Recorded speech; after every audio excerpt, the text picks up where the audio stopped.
غوث پاک کی اگر تمہارے اندر ذرا برابر بھی نسبت ہے تو میں کہوں گا میرے عزیزو، سلطان الاولیاء غوث پاک عاشق رسول ہی نہیں، فنا فی الرسول تھے۔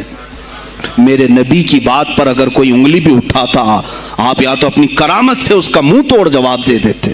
کسی عیسائی نے صرف یہ کہا تھا میرے نبی عیسیٰ افضل ہے، وہ مردوں کو زندہ کرتے تھے، آپ کو جلال آیا، کہا محمد افضل نہیں ہے اس لیے کہ وہ مردے زندہ نہیں کرتے تھے، آپ اس کا ہاتھ پکڑ کر قبرستان لے گئے، میرے نبی پر بات کرتا ہے، میں تجھے زندہ کر کے دکھاتا ہوں۔ اپنی کرامت سے مردے کو زندہ کر کے دکھایا۔ اب بول کون افضل ہے، عیسیٰ افضل ہے کہ میں افضل ہوں؟ تو نے تو عیسیٰ علیہ السلام کو مردے زندہ کرتے دیکھا تو نہیں، لیکن عبد القادر کو سامنے دیکھا۔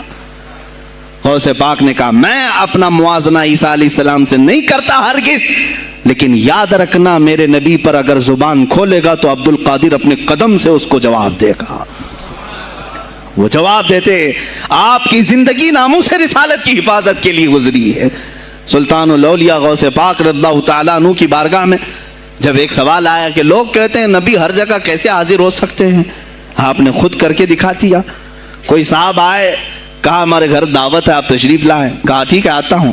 تھوڑی دیر بعد دوسرے آئے، کہا ہمارے گھر دعوت ہے آپ آئیں۔ سیم ٹائم پہ کئی 70 لوگ آئے، سب کی دعوت قبول کی۔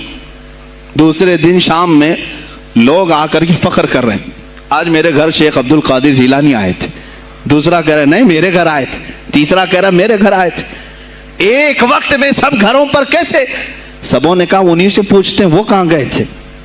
جب لوگ آئے تو سننے میں یہ آتا ہے کہ آپ ایک درخت کے نیچے بیٹھے تھے، لوگ سوال کرنے کے لیے آئے، سب آپس میں کہہ رہے ہیں ہمارے گھر آئے تھے، ہمارے آپ بتائیں کیا کس کے گھر گئے تھے؟ تو انہوں نے کہا درخت کے اوپر دیکھو۔ تو لوگوں نے درخت کے اوپر نگاہ ڈالی تو دیکھا ہر پتے پر شکل عبد القادر نظر آ رہی ہیں۔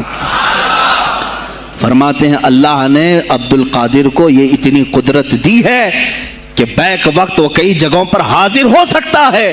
تو جب ایک غلام رسول کو اللہ نے یہ طاقت دی تو رسول مختار کو کتنی طاقت دی ہوگی۔